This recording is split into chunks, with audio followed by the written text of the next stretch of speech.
Tom, another big story this year was all about licensing and open source. Now, this is something that I've been following very closely in my industries, and I know you've been following it as well. Open source is a huge power in the industry, and yet, it seems like there are constantly conflicts here. Tell us a little bit about the open source licensing battle. Well, I mean, when you look at everything that's been going on, you have to go back to some of the stuff that Red Hat has been doing with their enterprise Linux distribution. I mean, I was a fan of using some of the clones that were developed because, of course, Red Hat had to offer the source code for free under terms of the open source licensing that they used. And anyone who's ever used CentOS knows what that means. There were a number of distributions that were basically bit for bit compatible with Red Hat Enterprise Linux. You could literally build your packages against a CentOS system, know that they'd run on RHEL, and everything was fine. Well, if you remember back in 2020, they changed that. So CentOS became less of a clone and more of a development branch, if you will. That didn't make people very happy. This year, Red Hat did itself one better. It effectively changed the way that you were able to access the source code. You had to be a registered user. They put it behind a paywall, and they required you to jump through hoops. You still didn't have to pay for it. They were legally following all of the requirements. However, they were making the hoops a lot tighter. And now the only thing you can do is use CentOS, which again is about as stable as Debian SID. And if you know what I'm talking about, you're probably running around in terror. That really angered a lot of people. I was immediately getting press releases from a lot of the clone developers going, this will not stand. They got everybody so riled up that Oracle came out and talked about how important it was to have freely available open source software.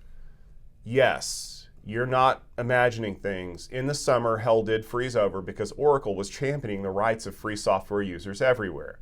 They immediately went into defensive mode. If you think back through the stories that we covered, Oracle and SUSE announced they were working on a brand new project in July. That project then became the Open ELA, which was announced at the first part of August. And then 2 weeks later, SUSE went private, which tells me either they're going to be acquired at some point and turned into maybe Oracle Linux or something like that, or there are bigger plans at play here. You also have to think about what this means for the model overall, because everyone that was getting into the open source business flat out said, we're trying to do the Red Hat model. We're going to offer our software available for free or very low cost, and we're going to make money off of the services that we sell to support it. Well, what happens to the Red Hat model when the biggest champion of that model has decided we're not going to do that anymore? And that's rankled people the wrong way. And I thought if that had just been the end of it, this is another one of those Linux distribution things. We've seen this before. We'll get over it. Yeah, I had to bite my tongue for all of about a day because HashiCorp decided to do their own little bit with their licensing. They didn't go full Red Hat. They got close. They adopted a new business source license, the BSL. Now, if you dig into the BSL, basically it looks very much like your typical open source license, but it does have one little caveat. You can't use their software in competing projects, and they get to decide what a competing project was.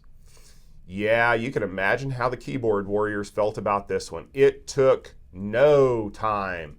Within a week, we heard rumors that HashiCorp's biggest tool, Terraform, was going to be forked. By the way, I still say that you should have called it Ferrotorm. It would have been great.